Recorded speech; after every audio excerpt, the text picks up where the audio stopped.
नमस्कार, one India Hindi में आपका स्वागत है और मैं हूं आपके साथ विवेक। कर्नाटक से उठा हिजाब विवाद अब तमिलनाडु तक पहुंच गया है, जहां वोटिंग के दौरान बीजेपी के बूथ एजेंट गिरिराजन ने मुस्लिम महिला से हिजाब हटाने को कहा और फिर क्या, इसी बात को लेकर जमकर हंगामा हो गया। पहले ये वीडियो देखिए, उसके बाद आपको बताते हैं पूरी खबर।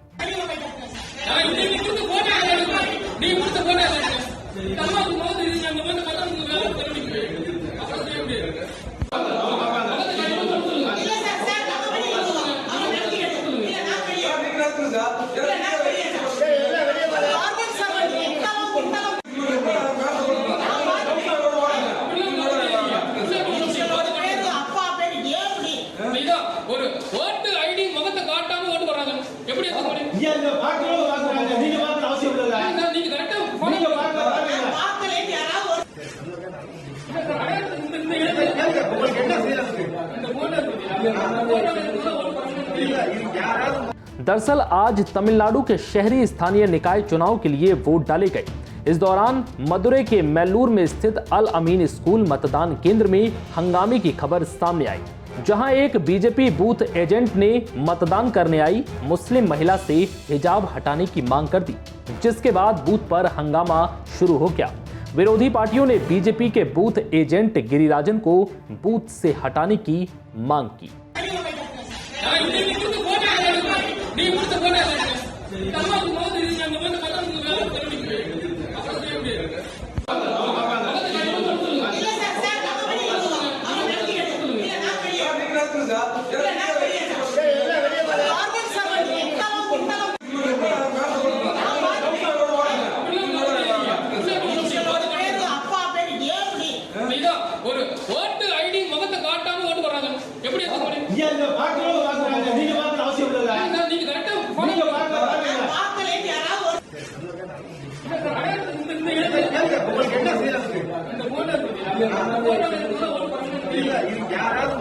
काफी देर तक चले इस हंगामे के बाद वोटिंग भी रुकी रही, जिसके बाद जब बीजेपी एजेंट को वहां से हटाया गया तब वोटिंग शुरू हुई। वहीं डीएमके और एआईएडीएमके समेत पार्टी के एजेंटों और अधिकारियों ने गिरिराजन को मतदान केंद्र से हटाने की मांग की। इसके बाद अल अमीन स्कूल में मतदान केंद्र पर कुछ देर के लिए तनावपूर्ण स्थिति बनी रही। गिरिराजन ने इस दौरान कहा है कि हिजाब से महिलाओं के चेहरे की पहचान नहीं की जा सकती। हालांकि बाद में गिरिराजन को बूथ से हटा दिया गया और बाद में मतदान शुरू हुआ। पुलिस ने इलाके की सुरक्षा बढ़ा दी। बता दें कि आज 21 निगमों, 138 नगर पालिकाओं और 490 नगर पंचायतों में एक ही चरण में वोट डाले गए। इस दौरान तमिलनाडु के सीएम एमके स्टालिन ने भी वोट डाला।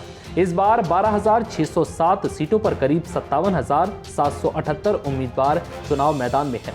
चुनाव की मतगणना 22 फरवरी को होगी और नए चयनित सदस्य 2 मार्च को कार्यभार संभालेंगे। कर्नाटक के स्कूल कॉलेजों में कई दिनों से चले आ रहे हिजाब विवाद में अब नया मोड़ आ गया है। यहां मैसूर के कॉलेज ने अपना यूनिफॉर्म रूल रद्द कर दिया है और मुस्लिम छात्राओं को हिजाब में आने की अनुमति दे दी है।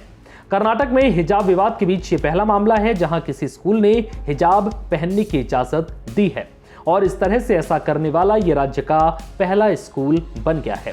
मैसूर के डीडीपीयू डीके श्रीनिवास मूर्ति ने बताया कि शुक्रवार को 4 छात्राओं ने बिना हिजाब के कक्षाओं में जाने से इनकार कर दिया और प्रदर्शन करने लगे।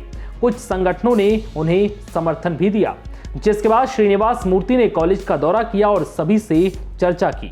इस बीच कॉलेज ने घोषणा की कि यूनिफॉर्म रूल को रद्द करने का फैसला लिया गया है। कोडागू में मदिकेरी के field marshal KM Cariappa college के मुस्लिम छात्राओं ने कैंपस में प्रवेश करने से इनकार कर दिया है। उनका कहना है कि जब तक लड़कियों को हिजाब पहनकर अंदर जाने की अनुमति नहीं दी जाती तब तक कैंपस में नहीं जाएंगे। दक्षिण कन्नड़ और उडुपी जिलों के 6 से ज्यादा कॉलेजों में छात्राओं ने प्रदर्शन किया। जिदेकल्लू के गवर्नमेंट फर्स्ट ग्रेड कॉलेज में 3 छात्रों ने हिजाब को हटाने से इनकार कर दिया। विवाद बढ़ने के बाद कॉलेज में छुट्टी घोषित कर दी गई। उधर कर्नाटक हाईकोर्ट के अंतरिम आदेश के बावजूद तुमकुर में girls empress government PU college में छात्राएं पिछले 2 दिनों से हिजाब पहनकर प्रवेश करने की मांग कर रही हैं। इस पर कॉलेज के प्रिंसिपल ने तुमकुर सिटी पुलिस में शिकायत दर्ज कराई है। मामले पर एक्शन लेते हुए पुलिस ने 20 छात्राओं के खिलाफ एफआईआर दर्ज की है। इनमें वो छात्राएं शामिल हैं जिन्होंने 17 और 18 फरवरी को हिजाब नियम के खिलाफ हंगामा किया था। उत्तर प्रदेश में कोरोना के मामलों में लगातार कमी दर्ज की जा रही है। ऐसे में योगी सरकार ने यूपी में कोरोना को लेकर लगाई गई पाबंदियों में ढील देनी शुरू कर दी है। इसी क्रम में अब उत्तर प्रदेश की योगी सरकार ने नाइट कर्फ्यू को पूरी तरह से खत्म कर दिया है। आपको बता दें, इस संबंध में अपर मुख्य सचिव अवनीश अवस्थी ने आदेश जारी कर दिए हैं। दरअसल कोरोना के मामलों में कमी को देखते हुए उत्तर प्रदेश की योगी सरकार ने लोगों को राहत देते हुए नाइट कर्फ्यू खत्म कर दिया है। बता दें कि यूपी में रात्रि कर्फ्यू की अवधि रात 11 बजे से सुबह 6 बजे तक थी। वहीं नाइट कर्फ्यू हटा दिए जाने से व्यापारी सहित अन्य लोग खुश हैं। गौरतलब है कि नाइट कर्फ्यू हटाए जाने का फैसला आज रात से ही लागू हो जाएगा। वहीं मुख्य सचिव दुर्गा शंकर मिश्र ने यूपी के सभी दफ्तरों को भी पूरी क्षमता के साथ खोलने के निर्देश जारी कर दिए हैं। गौरतलब है कि यूपी में कोविड-19 के बढ़ते मामलों को देखते हुए 9 जनवरी 2022 को रात 10 बजे से सुबह 6 बजे तक रात्रि कर्फ्यू लगाया गया था, लेकिन 13 फरवरी 2022 को मामले कम होने पर नाइट कर्फ्यू के समय में बदलाव किया गया और इसे रात 11 बजे से सुबह 5 बजे तक लागू कर दिया गया था। लेकिन अब कोविड-19 की तीसरी लहर बेहद ही कमजोर पड़ने पर सरकार ने नाइट कर्फ्यू को पूरी तरह से खत्म कर दिया है। इससे पहले भी योगी सरकार ने कई पाबंदियों में ढील दी थी। हाल ही में यूपी सरकार ने कोरोना को लेकर नई गाइडलाइन जारी की थी, जिसके मुताबिक उत्तर प्रदेश में 14 फरवरी से सभी स्कूल खोल दिए गए। हालांकि छात्रों को कोरोना नियमों का पालन करना होगा। अपर मुख्य सचिव गृह ने कोरोना को लेकर नए दिशा निर्देश जारी किए थे। इसके मुताबिक रेस्टोरेंट्स, होटल, सिनेमा हॉल के साथ ही पूरी क्षमता से जिम सेंटर भी खोलने के निर्देश दिए गए थे। हालांकि अभी स्विमिंग पूल और वाटर पार्क बंद रहेंगे। यूपी विधानसभा चुनाव के मद्देनजर शनिवार को सूबे के मुख्यमंत्री योगी आदित्यनाथ पीलीभीत पहुंचे। सीएम ने यहां पूरनपुर में जनसभा को संबोधित करते हुए विपक्ष पर जमकर जुबानी हमला किया। उन्होंने कहा कि पिछली सरकारों के राज में अन्नदाता आत्महत्या से मरते थे, गरीब भूख से मरते थे और जंगल राज था। अपराधियों ने सत्ता पर काबिज कर लिया था और हिस्ट्री शीटर्स के द्वारा पुलिस स्टेशन चलाए जाते थे। सीएम योगी ने कहा कि पूर्व की सरकारों में व्यापारियों को बर्बाद कर दिया गया था। सीएम योगी ने कहा कि 2017 के पहले की सरकार ने दर्जनों आतंकियों की पैरवी की थी। बीजेपी की सरकार में राम मंदिर का निर्माण हो रहा है। ऐसा इसलिए संभव हो सका क्योंकि पीलीभीत की 4 विधानसभा सीटों पर बीजेपी को जिताया गया था। सीएम योगी ने कहा कि इसीलिए देश और प्रदेश को सुरक्षित करने के लिए भाजपा को ही वोट दें। विधायक बाबूराम जी ने जो मांग की, डिग्री कॉलेज की मांग की, डिग्री कॉलेज मिल गया। सड़कों की मांग की, वो मिल गया।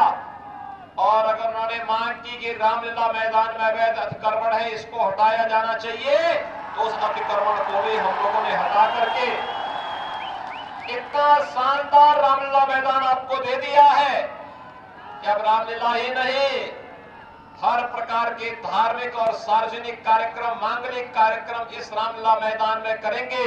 अगली बार इसकी सुंदरीकरण और भी अच्छे ढंग से आपको देखते हुए बनेगी।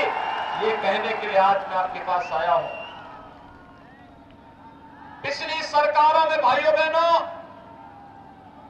अन्नदाता किसान आत्महत्या करता था, गरीब भूख से मरता था, जंगल राज की स्थिति थी, अपराधी सत्ता पर हावी होकर के थानों का संचालन हिस्ट्री शीटर करते थे, व्यापारी तबाह था, नौजवान बेरोजगार था, चारों ओर अराजकता का वातावरण 2017 के पहले था। भाइयों बहनों, आप देख सकते हैं फर्क साफ है। जनसभा को संबोधित करते हुए सीएम योगी ने कहा कि चारों तरफ अराजकता का माहौल 2017 से पहले था। अहमदाबाद सीरियल ब्लास्ट में शामिल अपराधियों में उत्तर प्रदेश के भी कुछ आतंकी थे। उनमें से कुछ सपा के राष्ट्रीय अध्यक्ष के साथ प्रचार करते नजर आए। सीएम योगी आदित्यनाथ ने पूछा, यही नई सपा है, नई हवा है? 2017 के पहले जो सरकार थी, याद करिए, कल अहमदाबाद की एक न्यायालय ने अहमदाबाद के सीरियल ब्लास्ट में 38 आतंकवादियों को सजा दी। उसमें से फांसी की सजा भी दी गई, आजीवन कारावास की सजा भी दी गई। और भाइयों बहनों, उत्तर प्रदेश के भी उसमें से कुछ आतंकी थे और उनमें से एक आतंकवादी का परिवार तो समाजवादी पार्टी के राष्ट्रीय अध्यक्ष के साथ समाजवादी पार्टी को वोट मांगते हुए देखा है आपने। समाजवादी पार्टी का प्रचार कर रहा है। आप अनुमान कर सकते हैं, सपा नई हवा है, वही सपा है। सपा का हाथ साथ, यानी सपा का हाथ आतंकवादियों के साथ, ये एक बार फिर से साबित हो गया है। आखिर 2012 में जब समाजवादी पार्टी की सरकार बनी थी, उस समय समाजवादी पार्टी ने पहला काम कोई किया था तो दर्जन भर से अधिक आतंकवादियों के मुकदमों को वापस लेने का कार्य किया था। दर्जन भर से अधिक आतंकवादियों के मुकदमों को, यही आतंकवादी कोई अयोध्या में राम जन्मभूमि पर आतंकी हमला किया था, कोई संकट मोचन मंदिर पर आतंकी हमला किया था, कोई सीआरपीएफ कैंप पर आतंकी हमला किया था, किसी ने बिजनौर में, किसी ने गोरखपुर में, किसी ने लखनऊ में, किसी ने कानपुर में, किसी ने वाराणसी में आतंकी घटनाओं को अंजाम देने की कुत्सित चेष्टा की थी। और उन आतंकवादियों की पैरवी तब कोई करता था तो समाजवादी पार्टी करती थी। अपने संबोधन में सीएम योगी ने कहा कि 5 साल पहले पुरनपुर और प्रदेश में क्या होता था, ये किसी से छिपा नहीं है। कर्फ्यू का स्थान अब कांवड़ यात्रा ने ले लिया है। विकास के पथ पर हमारा पीलीभीत आगे बढ़ रहा है। पीलीभीत को मेडिकल कॉलेज मिल रहा है तो दशकों पुराना सपना भी पूरा हो रहा है। विधायक बाबूराम पासवान के अनुरोध पर रामलला मैदान आपको दिया है, अगली बार इसका सुंदरीकरण और बेहतर करेंगे। उत्तर प्रदेश विधानसभा चुनाव को लेकर सपा अध्यक्ष अखिलेश यादव लगातार रैलियों के जरिए बीजेपी पर हमला बोल रहे हैं। इस बीच शनिवार को अखिलेश यादव ने लखीमपुर खीरी में एक रैली में योगी सरकार और मोदी सरकार पर हमला बोला। अखिलेश ने लखीमपुर खीरी कांड को लेकर बीजेपी पर निशाना साधा। पीलीभीत में एक कार्यकर्ता सम्मेलन के दौरान आज उन्होंने कहा कि लखीमपुर खीरी का ये कांड आजाद भारत में जलियांवाला बाग कांड की तरह हुआ, जिसमें किसानों को कुचल दिया गया। लखीमपुर के लोग बहुत लड़े हैं और लखीमपुर के लोग इस बार मुझे लगता है मन बना चुके हैं। अब लगता है साइकिल के अलावा कुछ नहीं चलने वाला यहाँ पर।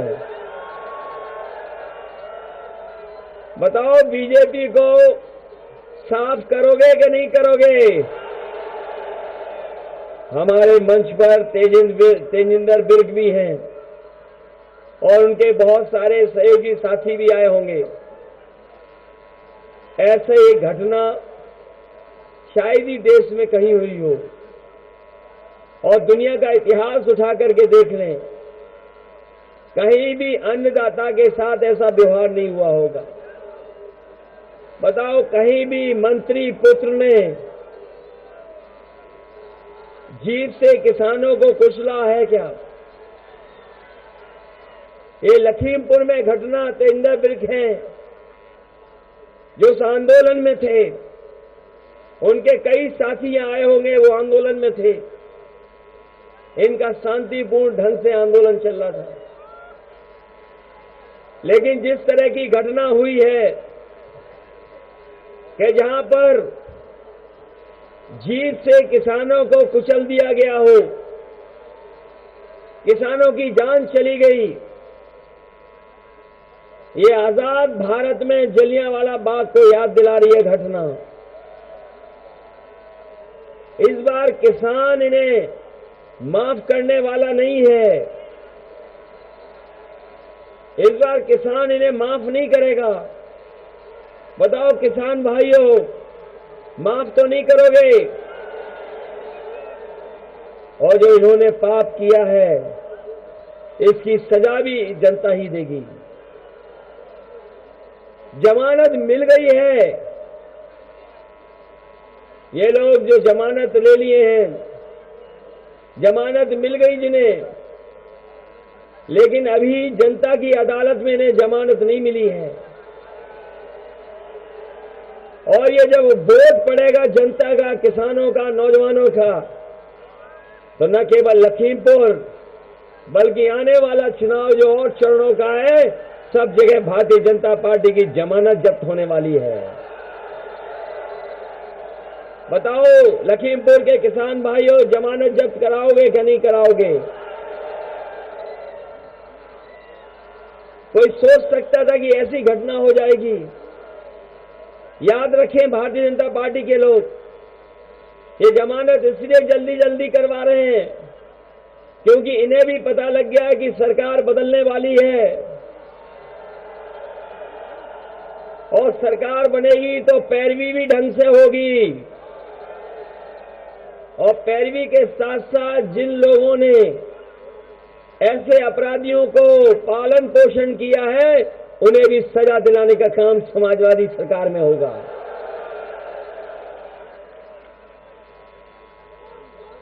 कोई सोच सकता है? वहां हमारा पत्रकार साथी भी है जिसका भाई हमारे साथ यहाँ बैठा है, मंच पर आया, वो भी जो पत्रकारिता कर रहा था, घटना पर पहुंचा तो बताओ उसकी भी जान चली गई।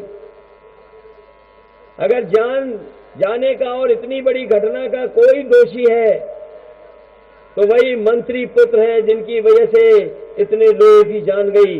अगर कोई दोषी है तो वो भारतीय जनता पार्टी की सरकार दोषी है। इससे पहले पूर्व सीएम अखिलेश यादव ने पीलीभीत विधानसभा क्षेत्र में रैली को संबोधित किया। यहाँ उन्होंने सीएम योगी आदित्यनाथ पर हमला करते हुए कहा कि बाबा मुख्यमंत्री तो बिजली कारखानों के नाम भी नहीं ले पाते हैं। जो बिजली कारखानों और बिजली यूनिट का नाम नहीं ले पाते हैं, वो बिजली क्या देंगे। आपको बता दें 20 फरवरी को तीसरे चरण की वोटिंग होनी है। इस खबर में फिलहाल इतना ही। तमाम अपडेट्स के लिए आप बने रहें वन इंडिया हिंदी के साथ।